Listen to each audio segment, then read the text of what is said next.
ตุลาคมพระพุทธศักราช 2565 รายการคดีโลกคดีธรรมมาพบกับท่านผู้ฟังเป็นปกติทุกวันจันทร์ถึงวันศุกร์และวันเสาร์อาทิตย์ทางสถานีวิทยุแห่งนี้ท่านผู้ฟังสามารถดาวน์โหลดแอปพลิเคชันวิทยุพุทธศาสนาทั่วไทยเพื่อติดตามรับฟังรายการนี้ได้ทุกวันแอปพลิเคชันวิทยุพุทธศาสนาทั่วไทยได้รวบรวมสถานีวิทยุพระพุทธศาสนาแห่งชาติในภูมิภาคต่างๆของประเทศมาไว้ในที่เดียวกันมีมากกว่า38สถานีทุกภูมิภาคจึงขอเรียนเชิญสาธุชนทุกท่านได้ช่วยกันประกาศช่วยบอกต่อให้ผู้อื่นได้รับประโยชน์ทางธรรมโดยการดาวน์โหลดแอปพลิเคชันนี้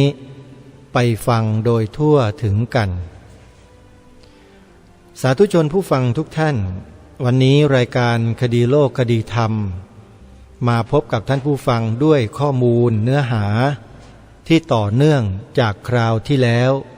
ที่ได้ปรารภไว้แล้วก็ได้นำคลิปเสียงของท่านเจ้าคุณพระพรหมบัณฑิตอดีตอธิการบดีมหาวิทยาลัยมหาจุฬาลงกรณราชวิทยาลัยท่านได้พูดอธิบายชี้แจงในที่ประชุมของคณะกรรมาธิการวุฒิสภาเรื่องมีการร้องเรียนให้ถอดข้อความศาสนาประจำชาติออกจากแบบเรียนวิชาพระพุทธศาสนาของเราโดยคนต่างศาสนาซึ่งทำให้เราได้เห็นถึงเจตนาและความมุ่งหวังของคนเหล่านี้ทั้งหมดเลยไม่ว่าใครทั้งนั้นที่ออกมาต่อต้านพระพุทธศาสนาไม่ให้เป็นศาสนาประจำชาติบัญญัติไว้โดยถูกต้องเป็นลายลักษณ์อักษรเป็นกฎหมายเรารู้พฤติกรรมทั้งหมดเพราะบุคคลคนนี้มาเปิดเผยให้พวกเราได้รู้พระเดชพระคุณท่านเจ้าคุณพระเทพโสพลสมัยนั้นอธิการบดีมหาวิทยาลัยมหาจุฬาลงกรณราชวิทยาลัยในฐานะเป็นผู้ผลิตตำราเรียนวิชาพระพุทธศาสนาขึ้นในยุคนั้นก็ได้รับนิมนต์ให้ไปชี้แจงในที่ประชุมคณะกรรมาธิการทางรายการก็ได้ตัดตอนเฉพาะท่านเนี่ยเอามาให้พวกเราได้สดับรับฟังกันเชื่อว่าตลอดทั้ง3 วันที่ท่านทั้งหลายได้ฟังท่านคงจะเห็นได้อย่างชัดเจนว่าประเทศไทยเราเกิดอะไรขึ้นใครเป็นอย่างไรแล้วเขาคิดแบบไหนเขาทำกับพระบวรพุทธศาสนาทำกับพระภิกษุสงฆ์ของเราอย่างไรอันนี้ถือว่าพวกเราได้ยินได้ฟังกันชัดเจนทั้งหมดแล้วเป็นที่ยอมรับตามข้อมูลที่นำมาเสนอชัดเจนแล้วก็ยืนยันได้แล้วว่าสิ่งที่ทางรายการคดีโลกคดีธรรมได้รณรงค์ให้พวกเราได้ทำหน้าที่กัน3 ข้อมีข้อ1เป็นข้อหลักที่ให้เราได้ใช้วาจากล่าวแล้วก็พูดคำนี้ซึ่งเป็นอะไรที่ตรงกับหลักที่กล่าวมาตามคลิปที่ท่านเจ้าคุณท่านพูดมาทั้งหมดมีความจำเป็นตามที่เราได้ยินได้ฟังนั่นเอง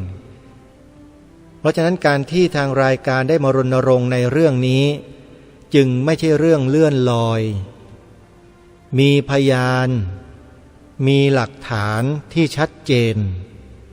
ตามที่ทางรายการได้นำมาเปิดให้ฟังตลอดทั้ง3 วันนั่นเองเพราะฉะนั้นจึงไม่มีเหตุผลใดๆเลยที่พวกเราจะต้องมาคัดค้านต่อต้านและไม่เห็นด้วยโดยประการทั้งปวงแต่ตรงกันข้ามคือพวกเราต้องช่วยกันเผยแพร่สิ่งนี้กันให้กว้างขวางรวดเร็วมากที่สุดจึงจะเป็นผลดีต่อส่วนรวมของเรา ราะฉะนั้นการปฏิเสธสิ่งนี้จึงไม่สามารถทำได้ด้วยประการฉนี้ท่านผู้ฟังทั้งหลายวันนี้ได้เตรียมคลิปของท่านเจ้าคุณที่ท่านได้ปรารภและพูดไว้เมื่อปีพระพุทธศักราช 2553 ซึ่งท่านได้บรรยายในงานของสมาคมผู้ทำคุณประโยชน์เพื่อพระพุทธศาสนาแห่งประเทศไทยที่โรงแรมปรินซ์พาเลสที่โบเบและในวันนั้นอาตมาภาพก็อยู่ในเหตุการณ์ตลอดแล้วก็เป็นหนึ่งในทีมผู้บริหารสถานีโทรทัศน์ผ่านดาวเทียมดีทีวีเป็นการเปิดตัวดีทีวีเป็นครั้งแรกวันแรกเป็นเทปแรกเป็นการถ่ายทอดสดไม่ใช่เทปโยมเป็นการถ่ายทอดสดครั้งแรกชูตติ้งเป็นวันแรกของดีทีวีของเราแล้วก็ได้ถ่ายทอดกิจกรรมวันนั้นออกอากาศตั้งแต่ต้นจนจบแล้วก็มีคลิปเผยแพร่อยู่ใน YouTube ด้วยถ้าใครต้องการฟังเต็มๆก็เตรียมปากกากระดาษจดชื่อคลิปนี้ไว้แล้วท่านจะได้ยินชัดเจนคลิปนี้ชื่อว่าภัยคุกคามพระพุทธศาสนาและแนวทางแก้ไขซึ่งเมื่อลองฟังดูแล้วทุกท่านจะเห็นว่าพระเดชพระคุณท่านนั้นบรรยายในวันนั้นครั้งนั้นเมื่อปีพระพุทธศักราช 2553 เนี่ยเป็นการต่อยอดเมื่อท่านพูดไว้ในที่ประชุมคณะกรรมาธิการของวุฒิสภาที่เปิดให้ฟังมาตลอด3 วันคือเป็นการต่อยอดมาพูดในปี 53 อีกครั้งหนึ่งเป็นเรื่องเดียวกันคือท่านพูดถึงเรื่องของsecularism นี่แหละที่ทำให้ประเทศไทยเราทำให้พระพุทธศาสนาในบ้านเมืองไทยของเราทำให้วัฒนธรรมประเพณีวิถีแบบไทยๆแท้ๆของเราเริ่มเสื่อมสูญหายไปจากสังคมเรื่อยๆมันเกิดจากตัวนี้คือแนวความคิดของนักการเมืองนักกฎหมายในประเทศไทยที่ไม่ประสีประสาอะไรเลยรู้แต่เรื่องของตำรับตำราที่พวกเมืองนอกเขาเขียนให้เรียนให้จบแต่ไม่รู้อะไรในบ้านในเมืองตัวเองเลยแล้วเวลาเขียนกฎหมายออกระเบียบอะไรต่างๆมันก็ไม่สอดรับกับสิ่งที่เป็นจริงในบ้านนี้เมืองนี้เลยตามที่พระเดชพระคุณท่านได้อธิบายชี้แจงไว้ตลอด3 วันที่ทางรายการนำมาเปิดให้ฟังเชื่อว่าหลายๆท่านคงไม่ปฏิเสธในข้อนี้แน่นอนเพราะฉะนั้นเป็นการสรุปในช่วงต้นของรายการก็คือว่าตลอดทั้ง3 วันที่ผ่านมาที่ทางรายการได้นำคลิปเสียงของพระเดชพระคุณท่านเจ้าคุณพระเทพโสพลมาเปิดให้ท่านทั้งหลายได้ฟังนั้นมีเหตุผลดังต่อไปนี้ข้อที่1ถามว่าทำไมท่านเจ้าคุณพระเทพโสพลในสมัยนั้นหรือพระพรหมบัณฑิตในสมัยนี้จึงพูดในที่ประชุมคณะกรรมาธิการแบบนั้นนี่คือข้อที่1ที่เป็นคำถามถึงเหตุผลคำตอบในข้อที่1ก็คือว่าเพราะมีคนต่างศาสนามาล้วงลูกมาก้ำเกินไม่รู้จักฐานะของตัวเอง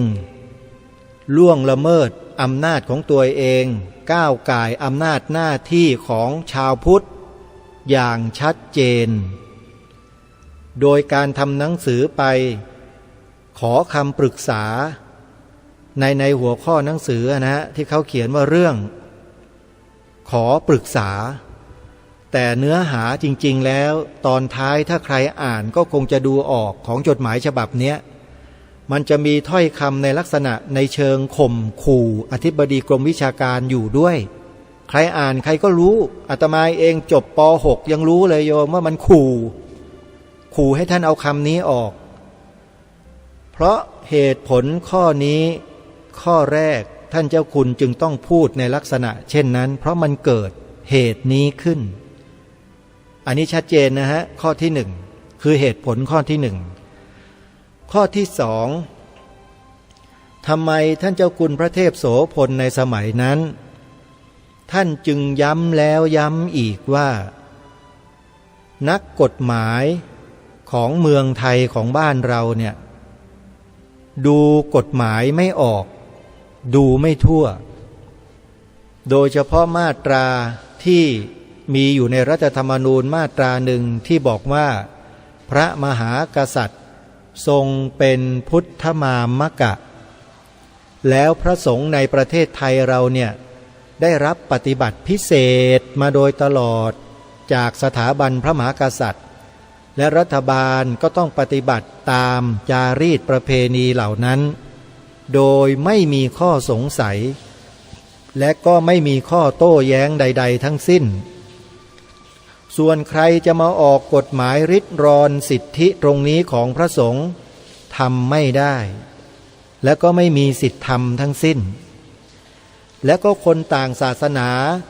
จะมาถือสิทธิเดียวกันกับชาวพุทธหรือของพระสงฆ์เราที่ได้สิทธิพิเศษการปฏิบัติพิเศษแบบนั้นทำไม่ได้เพราะพระมหากษัตริย์ไม่ได้ทรงนับถือศาสนาอื่นทรงนับถือพระพุทธศาสนาอันนี้ท่านเจ้าคุณพูดชัดเจนเพราะฉะนั้นในตำราเรียนแบบเรียนวิชาพระพุทธศาสนาของเด็กป .1 จึงต้องเขียนพระราชดำรัสของพระเจ้าอยู่หัวไว้ในหนังสือเพื่อให้เด็กได้อ่านได้เรียนคือคำว่าพระพุทธศาสนาเป็นศาสนาประจำชาติแต่ไอคนต่างศาสนาคนเนี้ยมันอาจหาญแก้วกล้ามาจากนรกขุมไหนไม่ทราบมันมาต่อต้านคัดค้านแล้วก็อ้างเหตุผลลอยๆ16 ข้ออ้างอย่างนู้นอ้างอย่างนี้บิดเบือนไปตั้งเยอะแยะหลายอย่างหลายประการเลยซึ่งใครไปอ่านก็ดูรู้แต่ไม่มีใครกล้าไปต่อกลอนกับมันเท่านั้นแหละแต่อาตมาภาพ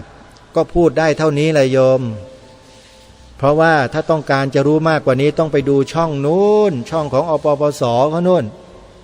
ที่เขาพูดกันแบบไม่มีการบรรยังเลยนั่นน่ะอาตมานี่ไม่สงสัยเลยว่าทำไมช่องนี้ถึงพูดรุนแรงพูดตรงไปตรงมาพูดแบบไม่เกรงอกไม่เกรงใจอาตมาไม่สงสัยเลยมันสมควรแล้วโดยประการทั้งปวงเลยสมควรอย่างยิ่งก็เพราะมันทำแบบนี้กับเราไงนี่แหละสิ่งที่กำลังปรารภและพูดอยู่เนี่ยพวกเราเนี่ยมันอ่อนข้ออ่อนแอกันเกินไปแล้วมันจะไปรักษาชาติบ้านเมืองไว้ได้ยังไงเล่าอ่อนแอกันแบบนี้จริงไม่จริงเรื่องของหน้าที่เรื่องของการทำหน้าที่ต่างๆมันต้องเข้มแข็งต้องตรงไปตรงมาและไม่ต้องอ่อนข้อให้กับอะไรสิ่งใดทั้งนั้นทำหน้าที่ด้วยความซื่อตรงซื่อสัตย์สุจริตบูรพาจารย์เราครูบาอาจารย์ของเราพ่อแม่เราพระสงฆ์แม้แต่องค์พระมหากษัตริย์ตรัสอยู่ตลอดว่าให้พวกเราซื่อสัตย์สุจริตไม่ให้คดโกงชาติโกงบ้านโกงเมืองอย่าและโดยเฉพาะโกงประวัติศาสตร์บิดเบือนประวัติศาสตร์ของชาติบ้านเมืองเนี่ยเลวที่สุดใครที่ไปทำเช่นนั้นถามว่ามีไม่มีในคลิปเยอะแยะไปเปิดดูดิบิดเบือนประวัติศาสตร์ชาติบ้านเมืองของเราอยู่ตลอดพวกเจ้าหน้าที่ที่ดูแลเรื่องประวัติศาสตร์เรื่องหอจดหมายเหตุเรื่องอะไรต่างๆเขาไม่ได้มีหน้าที่ที่จะมาป้องปรามหรือมาทำอะไรคนพวกนี้แต่ใครมีหน้าที่อำนาจหน้าที่ตรงนี้ก็ว่ากันไปจะทำหรือไม่ทำก็แล้วแต่สิ่งนี้ทางรายการก็ต้องย้ำบอกกับพวกเราว่ามันเกิดเหตุการณ์นี้ขึ้นจริงพยายามที่จะด้อยค่าประวัติศาสตร์ชาติบ้านเมืองของเราบรรพชนของเราบรรพบุรุษของเราอยู่ตลอดแล้วเรายอมได้ยังไงไม่สู้ก็เสียบอกตรงๆเสียอย่างเดียวมันมีบทเพลงอยู่เพลงหนึ่งเดี๋ยวจะนำมาเปิดให้ฟังคนร้องก็คือยอดรักสลักใจนั่นเองไม่สู้ก็เสียเพลงนี้คนแต่งเนื้อร้องทำนองดีมาก ฟังแล้วรู้สึกว่าเกิดสำนึกขึ้นมาทันทีมีบทเพลงเหล่านี้มีอยู่เดี๋ยวได้ฟังกันแน่นอนแต่ในเบื้องต้นนี้ได้ให้เหตุผลข้อที่2ไปแล้วนะว่าทำไมพระเดชพระคุณท่านจึงย้ำในเรื่องที่เกี่ยวกับนักกฎหมายในบ้านเมืองไทยของเราที่ไม่ประสีประสาในเรื่องของจารีตประเพณีเรื่องของที่มาที่ไปต่างๆในทางราชการที่เขาปฏิบัติพิเศษต่อพระสงฆ์เนี่ยโดยมีองค์พระมหากษัตริย์ทรงเป็นพระบรมราชูปถัมภ์หลักให้แก่พระสงฆ์ทั่วสังคมณฑลอยู่มาแต่โบราณเป็นจารีตประเพณีเป็นกฎหมายของบ้านเมืองมาช้านานแล้วแต่นักกฎหมายที่ไปจบมาจากเมืองนอกไปเรียนขี้ปากฝรั่งมาก็ไปเอาขี้ปากฝรั่งมาเขียนกฎหมายในเมืองไทยแล้วมันจะไปกันได้ไหมเล่าไปได้ไหมพอขึ้นต้นมาเป็นมะลิซ้อนพอแตกใบอ่อนเป็นบ้องกัญชาทั้งนั้นเลยเพราะไม่บัญญัติไว้ในรัฐธรรมนูญว่าพระพุทธศาสนาเป็นศาสนาประจำชาติมาตั้งแต่ต้นมันก็เลยยุ่งท่านเจ้าคุณพูดไว้ในคลิปที่ผ่านมาที่ฟังกัน3 วันมาเนี่ยจำได้ไหมพวกเราจำได้นะขอไปนะผมพูดไม่ค่อยเพราะนะครับพูดตรงห้วนๆสั้นๆแบบนี้แหละมันเป็นวาสนาส่วนตัวอย่าไปถือสานะครับครูบาอาจารย์ญาติโยมก็เหมือนกันอย่าถือสานะโยมนะแล้วเดี๋ยวมันจะไม่ได้ประโยชน์อะไรคือนักกฎหมายในเมืองไทยท่านเจ้าคุณพูดชัดเจนเลยว่าไปนำเอาแนวความคิดของต่างชาติมาแล้วมาเขียนกฎหมายในบ้านเมืองโดยไม่มองว่าประเทศไทยเป็นยังไงท่านอ้างตัวอย่างไม่มองว่าประเทศมาเลเซียเขาคิดยังไงเราชาวพุทธเป็นชนกลุ่มน้อยบอกตรงๆเป็นไมนอริตี้ไปอยู่ในประเทศเขาต้องสงบปากสงบคำอย่าเที่ยวไปจี้ถามเขาว่าทำไมมาเลเซียต้องบัญญัติศาสนาอิสลามเป็นศาสนาประจำชาติเราอยู่อย่างสงบปากสงบคำไม่ไปรบกวนเขาไม่ไปจี้ถามเขาว่าอ้าวทำไมพระสงฆ์ได้งบประมาณสนับสนุนในอย่างโน้นอย่างนี้แล้วทำไมไม่ให้ฉันบ้างเราไม่เคยไปจี้ถามรัฐบาลของมาเลเซียแบบนั้นเพราะเรามีมารยาทแต่ท่านก็ไม่ได้พูดนะว่าเมืองไทยเป็นยังไงท่านบอกว่าได้ไปแล้วก็ร้องขออย่างนู้นอย่างนี้อย่างนั้นเห็นหรือยังว่าที่อาตมาภาพบอกว่าพวกอปปสที่เขาพูดกันนั้นมันเหมาะสมแล้วกับคนพวกนี้เหมาะมากวันนี้ต้องขออภัยครูบาอาจารย์ด้วยนะพูดแล้วมันได้อารมณ์เกี่ยวกับเรื่องพวกนี้ก็เลยต้องแสดงเอ็กเซนหน่อยโยมนะฮะก็ขอฝากพวกเราท่านทั้งหลายไว้ว่ายังไงก็ตามแต่นะเหตุผลข้อที่2แล้วนะเรื่องกฎหมายเนี่ยเราอย่าไปฟังพวกนักกฎหมายในเมืองไทยให้มากนักเกี่ยวกับเรื่องพระพุทธศาสนาเป็นศาสนาประจำชาติอาตมาไม่ได้พูดเรื่องอื่นนะนักกฎหมายในเมืองไทยได้ยินไหม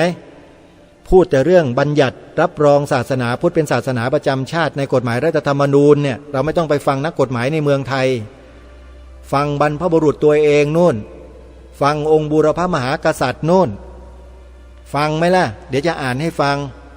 ว่าองค์พระมหากษัตริย์ไทยตรัสไว้อย่างไรพระบาทสมเด็จพระจอมเกล้าเจ้าอยู่หัวรัชกาลที่4แห่งกรุงรัตนโกสินทร์ตรัสไว้ความตอนหนึ่งมีปรากฏอยู่ในประชุมประกาศรัชกาลที่4เล่ม1ว่าพระนครนี้เป็นถิ่นที่ของคนนับถือพระพุทธศาสนามาแต่เดิมไม่ใช่แผ่นดินของศาสนาอื่น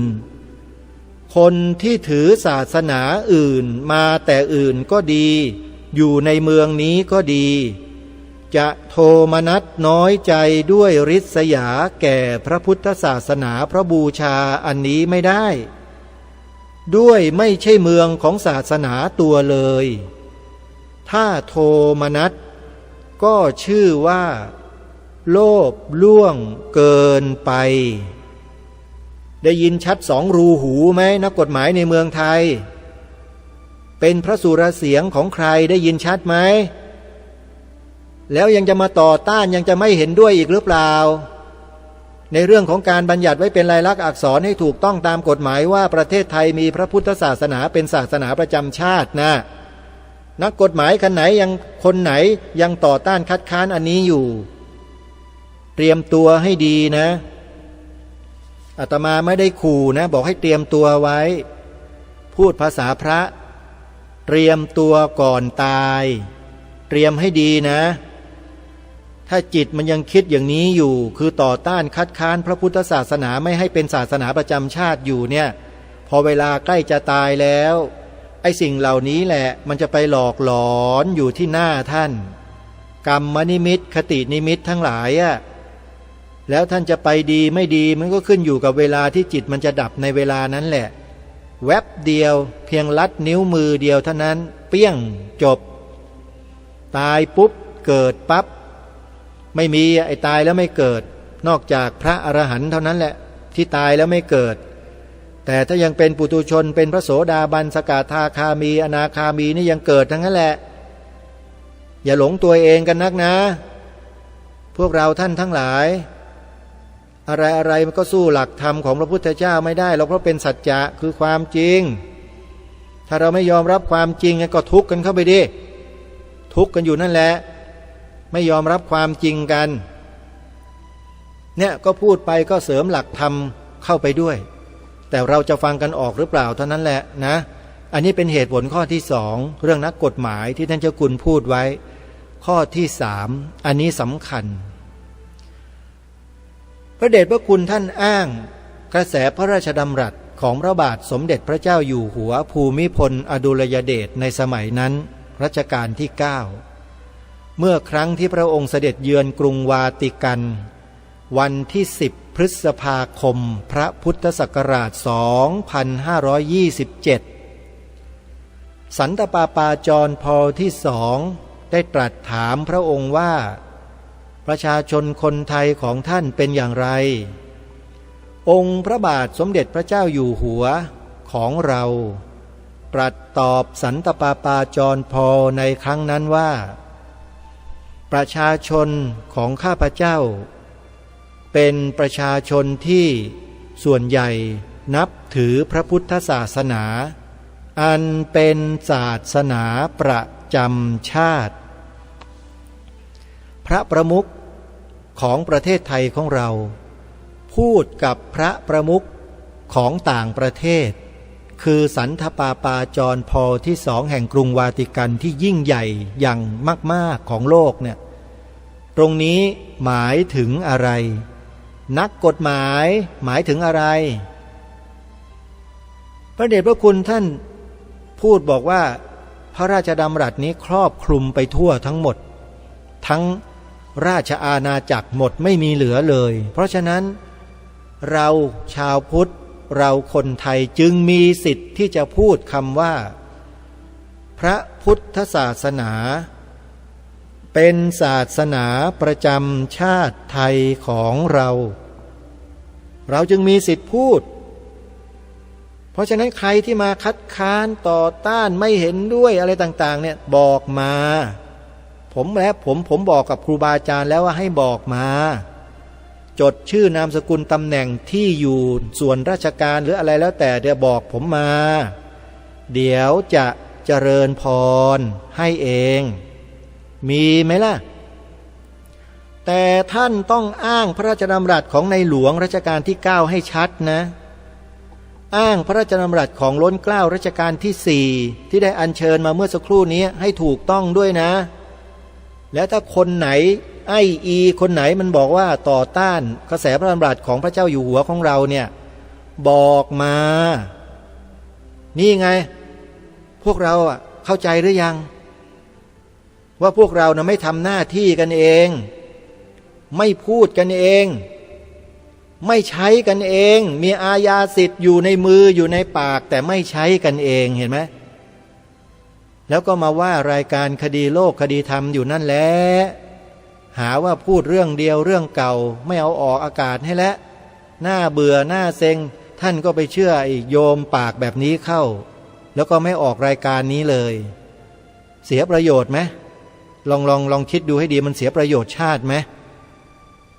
อย่าลืมนะโยมอาตมาเนี่ยไม่ได้ทำงานเพื่อตัวเองนะที่พูดทุกวันเปล่าเนี่ยฟังให้ดีๆดิ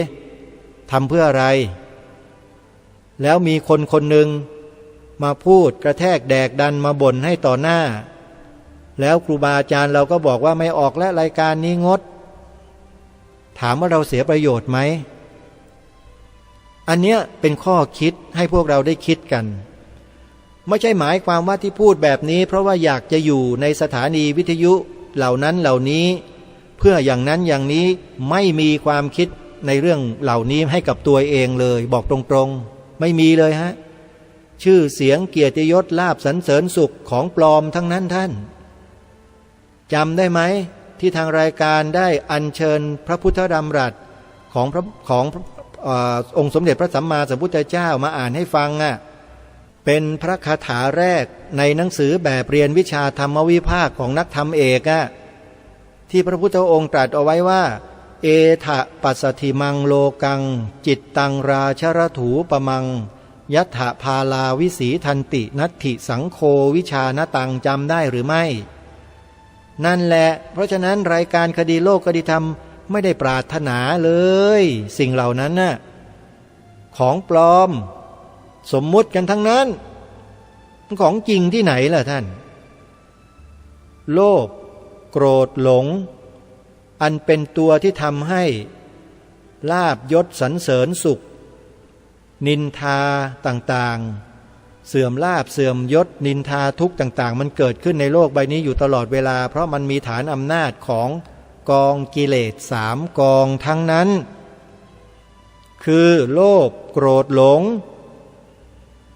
และพระพุทธองค์ทรงอุบัติขึ้นมาในโลกเนี่ยก็เพื่อที่จะให้มนุษย์เราเนี่ยได้รู้เท่าทันรู้จัก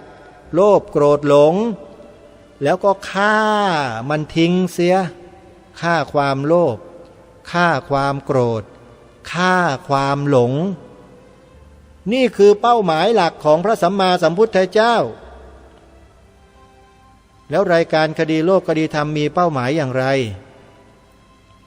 มีเป้าหมายที่ต้องการชื่อเสียงเกียรติยศลาภยศสรรเสริญสุขยันหรือมีไหมโยมไม่ได้อวยตัวเองนะโยมนะแล้วก็ไม่ได้ด้อยค่าใครทั้งนั้นแต่พูดตามหลักการตรงไปตรงมาเพราะเมื่อ3 วันที่แล้วได้นำคลิปเสียงของท่านเจ้าคุณพระพรหมบัณฑิตเมื่อครั้งสมัยเป็นพระเทพโสพลมาเปิดให้ฟังถึง3 รอบเพราะกลัวพวกเราเนี่ยจะฟังกันไม่ครบมัวทำนู่นทำนี่กันอยู่ก็เลยเปิดมัน3 วันเลยทีนี้3 วันแล้วเนี่ยมีใครสงสัยอะไรอีกหรือเปล่ามีใครสงสัยอะไรอีกไหมถ้ามีใครสงสัยนะฮะเข้าไปใน YouTube แล้วก็เข้าไปในช่องวัดฝายหินเปิดดูรายการคดีโลกคดีธรรมแล้วคอมเมนต์มาใต้วิดีโอให้หน่อยมีไหมโยมถ้ามีเนี่ยไปคอมเมนต์หน่อยไม่รู้ทำกันเป็นหรือเปล่าเวลาจะคอมเมนต์หรือจะเขียนข้อความแสดงความคิดเห็นเนี่ยโยมต้องลงทะเบียนก่อนคือใส่ที่อยู่อีเมลแล้วก็รหัสแต่ถ้าไม่รู้จักที่อยู่อีเมลไม่รู้จักรหัสก็จบเท่านั้นแหละเขียนข้อความไม่ได้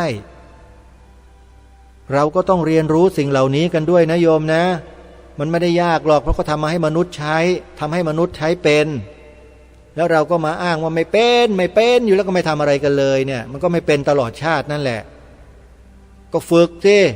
ศึกษาเรียนรู้ดิดูอย่างอื่นยังดูกันได้เลยเนี่ยอาตมาไม่อยากจะพูดเนี่ยพวกเราเนี่ยจริงๆยิ่งเป็นคนตรงๆแบบนี้นะพูดแล้วมันไม่เกรงใจใครนะโยมนะอาตมาเนี่ยพูดความจริงเนี่ยโยมอย่ามาบอกว่าโยมไม่รู้โยมทำไม่เป็นเวลาดูอย่างอื่นทำไมมาดูเก่งกันยังฮะเวลาทำอย่างอื่นทำไมมันเก่งจังเรื่องแบบนี้ทำไม่เป็นก็สมัครเข้าไปได้ใน Google น่ะสมัครที่อยู่อีเมลเข้าไปแล้วก็ใส่รหัสเข้าไปจำรหัสให้ได้แค่นั้นแหละแค่นี้มันก็ใช้งานได้แล้วจะเป็น10เป็น100อีเมลก็ทำได้เขาให้ใช้ฟรีไม่เสียตังค์ซะหน่อย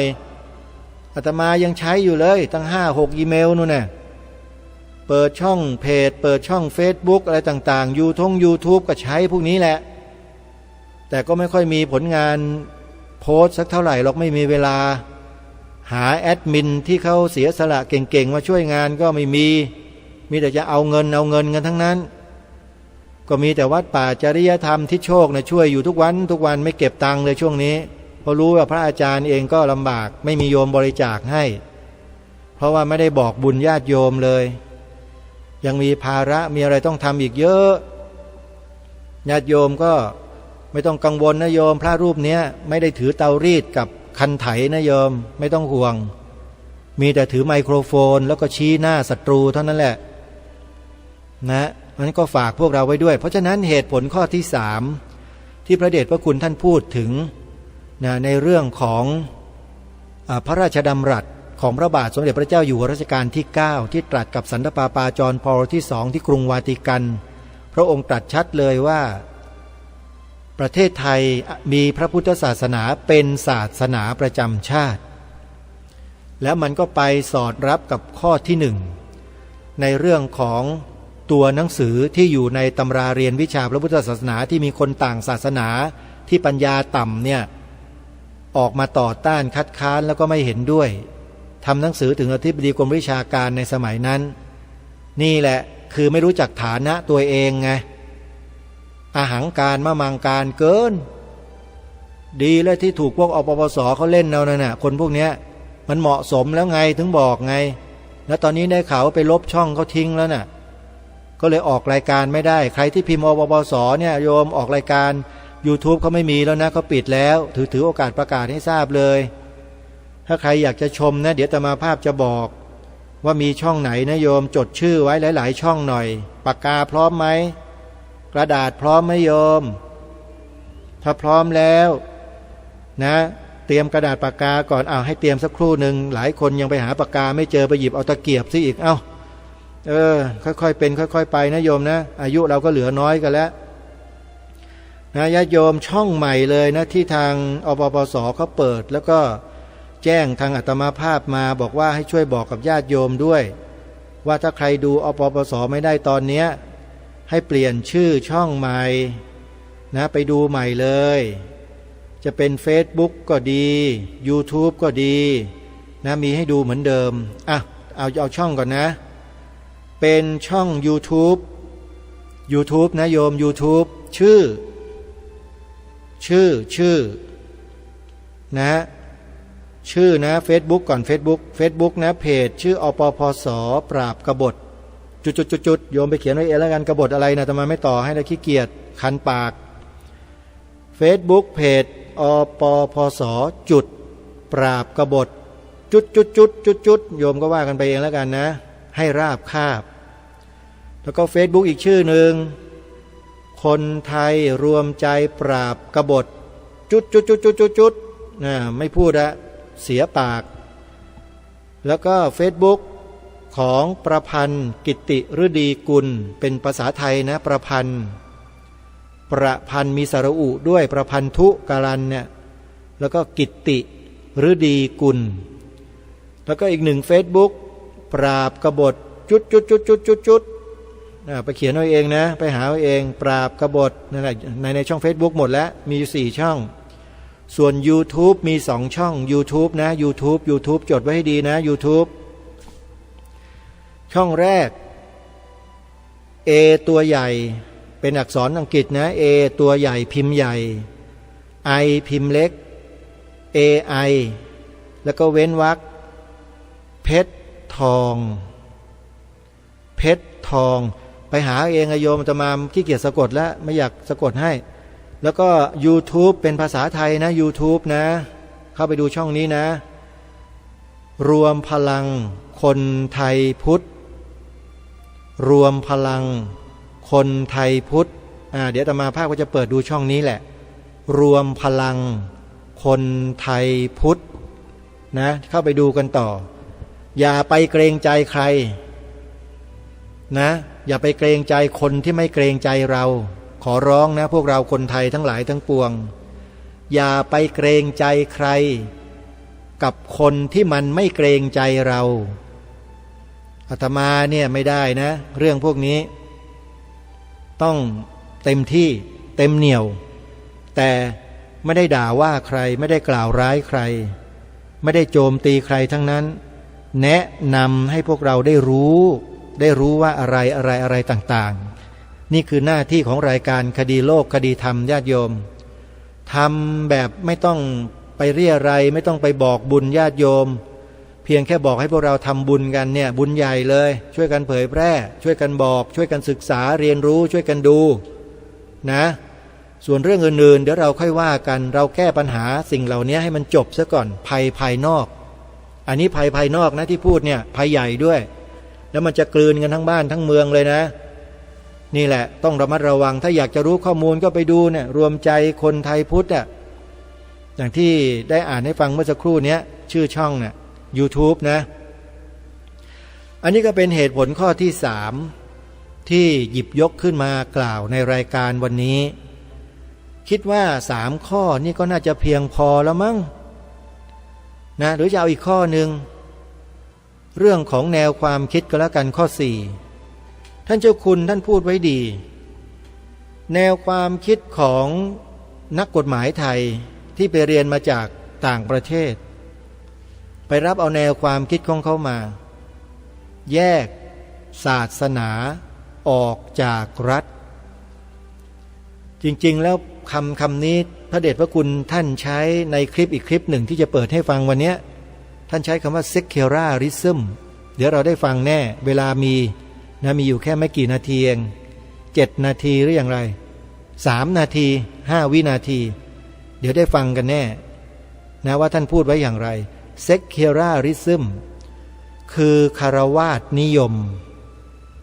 คฤหัสถ์นิยมเนี่ยไปรับเอาแนวความคิดไอ้แบบนี้มันมาจากไหนมาจากอเมริกาเป็นพ่อคนที่นำมาใช้เป็นลูกก็เลยกตัญญูต่อพ่อแต่ลืมไปว่าตัวเองก็เป็นลูกหลานบรรพชนของประเทศนี้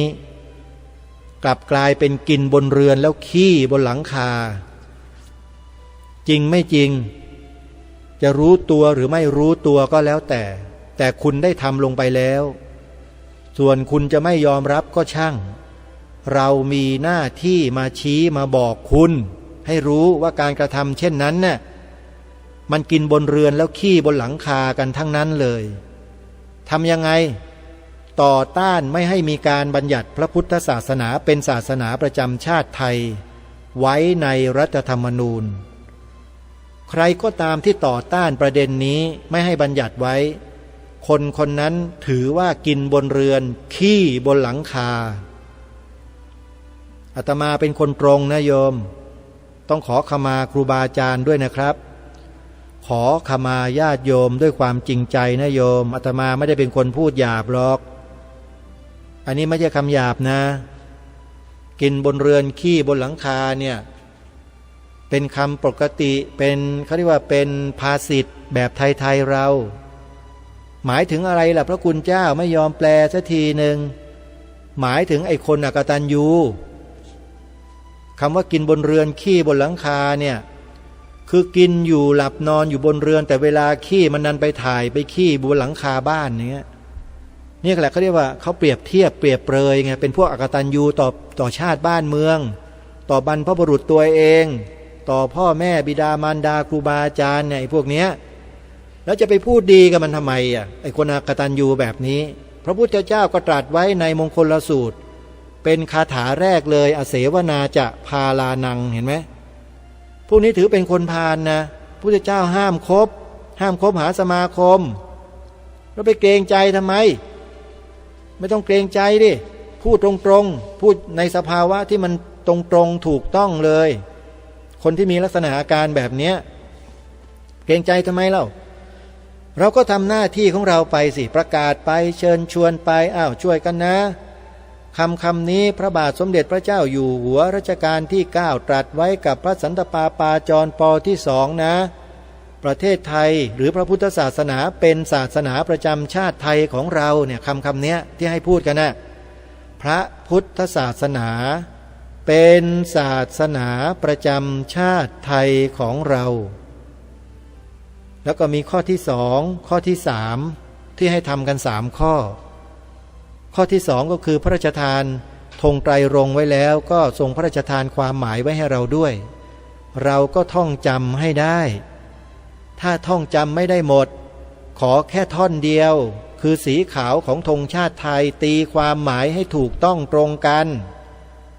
ขาวคือบริสุทธิ์สีสวัสดิ์หมายพระไตรรัตน์และธรรมะคุ้มจิตไทยเมื่อตีความออกมาแล้วสรุปแล้วก็หมายความว่าสีขาวในธงชาติไทยหมายถึงพระพุทธศาสนาเท่านั้นเป็นสถาบันสูงสุดของชาติบ้านเมืองศาสนาอื่นไม่มีใครอย่าเอามาใส่นะเจ้าคุณพระเทพโสพลท่านพูดไว้ในคลิป3 วันที่นำมาเปิดนั้นชัดอยู่แล้วนะใครอย่ากระตะเกียกตะกายเอามาใส่นะใส่ไม่ได้นะไม่มีนะเพราะฉะนั้นจึงบอกให้พวกเราเนี่ยช่วยกันสิเราไม่ได้ไปด่าใครไม่ได้ไปว่าใครไม่ได้ไปทำร้ายใครซะหน่อยเรากำลังยอยกพระพุทธศาสนาของชาติบ้านเมืองของเราเองกลัวอะไรกันพระคุณเจ้าญาติโยมโอ้โหนี่พูดเสียงดังอย่างนี้แล้วยังไม่รู้สึกกันอีกก็ไม่รู้จะพูดยังไงแล้วนะโยมเนาะเดี๋ยวมาฟังท่านเจ้าคุณพระเทพโสพลตอนนั้นเป็นพระธรรมโกษาจารย์และปี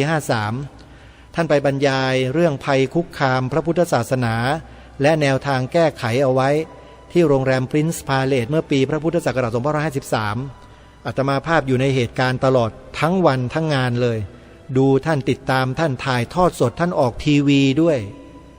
อาตมาเป็นผู้บริหารสถานีโทรทัศน์อยู่นะโยมในวันนั้น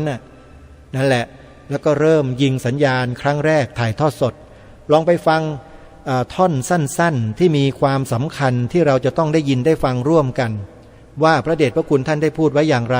แล้วเดี๋ยวมาสรุปตอนท้ายพร้อมๆกันติดตามรับฟังได้ณบัดนี้ปัจจัยภายนอกที่คุกคามพระพุทธศาสนาเนี่ยดูในประวัติศาสตร์ 2,500 ปีเนี่ยต้องพูดกันตรงๆว่ามันมาจากที่ทำให้พุทธศาสนาของเราเนี่ยนะเร็วลงเรื่อยๆเนี่ยมันมาจากเรื่องการเมืองทำไมจึงพูดอย่างนั้นการเมืองในประเทศที่มันเปลี่ยนแปลงเนี่ยในยุคของเราเนี่ยลดจำนวนพุทธศาสนิกชนลงไปจากที่เราเคยเป็นศาสนาใหญ่เป็นอันดับ1ของโลกเมื่อ100 ปีที่แล้วเนี่ยอันดับ1อันดับ2เดี๋ยวนี้ตกไปอยู่อันดับ4โดยที่เราก็ยังสวดมนต์ภาวนากันอยู่เฉยๆนี่แหละแต่อยู่เราตกไปพรวดพลาดเลยเสียแชมป์ไปเลยเพราะการเปลี่ยนแปลงทางการเมืองเพราะฉะนั้นต้องถือว่าเรื่องของการเมืองเนี่ยเปลี่ยนสภาวะของพระพุทธศาสนาเร็วมากแต่เราไม่ค่อยพูดกันเท่านั้นเองในปัจจุบันเราไม่เรียกการเปลี่ยนอย่างหักด้ามพระด้วยเข่าอย่างนี้อีกแล้วแต่เป็นการเปลี่ยนแบบเรียกว่า secularism แปลว่าคฤหัสถ์นิยมคฤหัสถ์นิยมเป็นแนวคิดที่แยกศาสนาออกจากรัฐแล้วก็ขยายไอเดียนี้ไปทั่วโลกแม้แต่ในสหรัฐอเมริกาก็ถือนโยบายนี้และเราก็จะมาเจอเรื่องนี้เวลาที่จะเอาพุทธศาสนาไปสอนในโรงเรียนวิชาพระพุทธศาสนาถูกลบไปจากหลักสูตรของเด็กหลายครั้งโดยยึดนโยบายแยกศาสนาออกจากรัฐในปี2533ไม่มีหลักสูตรพุทธศาสนาในโรงเรียนเป็นวิชาเลือกจะเรียนก็ได้ไม่เรียนก็ได้เดือดร้อนทางมหาจุฬาและมหามกุฏหลายฝ่ายต้องประท้วงจนได้หลักสูตรกลับมาโดยนโยบายนี้เช่นเดียวแยกศาสนาออกจากรัฐสอนก็ได้ไม่สอนก็ได้เรียนก็ได้ไม่เรียนก็ได้และตรงนี้แหละเป็นภัยคุกคามถ้าเด็กไม่เรียนพระพุทธศาสนาในโรงเรียนในช่วงใดช่วงหนึ่งของประวัติศาสตร์พุทธศาสนาในประเทศไทยท่านก็จะรู้เองว่าจะเกิดอะไรขึ้นเพราะฉะนั้นนโยบายแยกการศึกษาศาสนาออกจากโรงเรียนเป็นภัยต่อพระพุทธศาสนาในประเทศแน่นอนถ้าท่านไม่ระวังมันจะปรากฏครั้งแล้วครั้งเล่ากลับมาอยู่เรื่อยๆ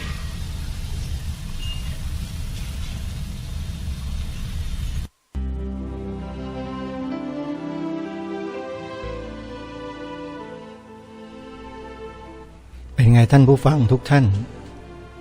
เป็นบทสรุปสั้นๆที่ทางรายการได้ตัดตอนมาให้พวกเราได้ฟังกันชัดๆอีกครั้งหนึ่งปัญหาสำคัญของบ้านเมืองเราที่เกิดขึ้นกับพระพุทธศาสนาในบ้านเมืองของเรานั้นมันมาจากทางไหนที่ไหนอย่างไรท่านเจ้าคุณพูดชัดอยู่แล้วทางรายการไม่จำเป็นต้องย้ำแต่จะย้ำกับพวกเราก็คือว่าให้พวกเราทำหน้าที่กัน3 ข้อนั่นแหละ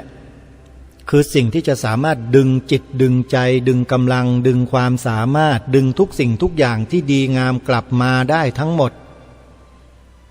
พวกเราจะทำร่วมกันหรือไม่อันนี้ขึ้นอยู่กับ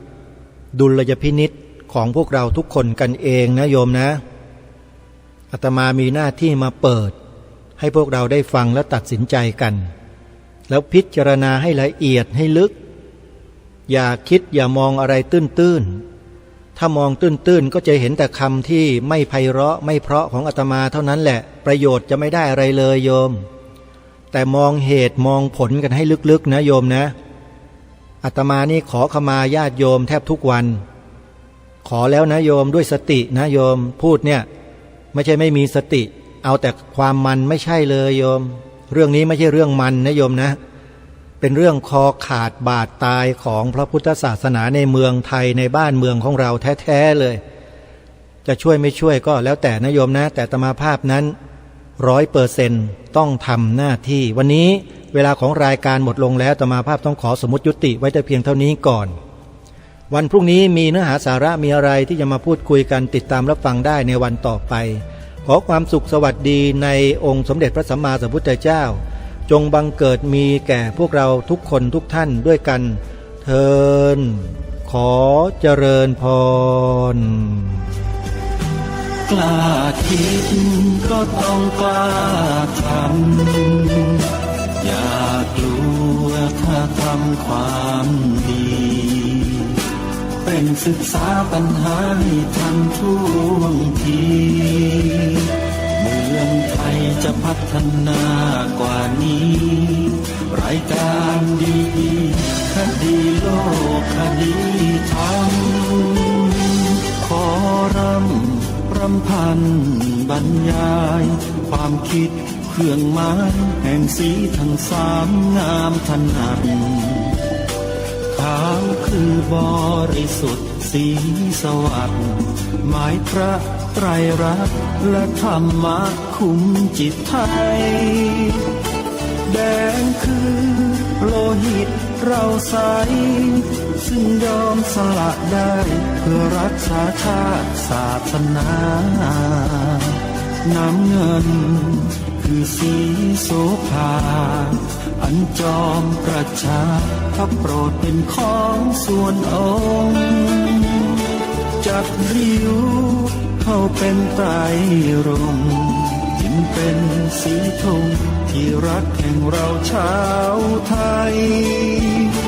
ทหารอวตารนำไป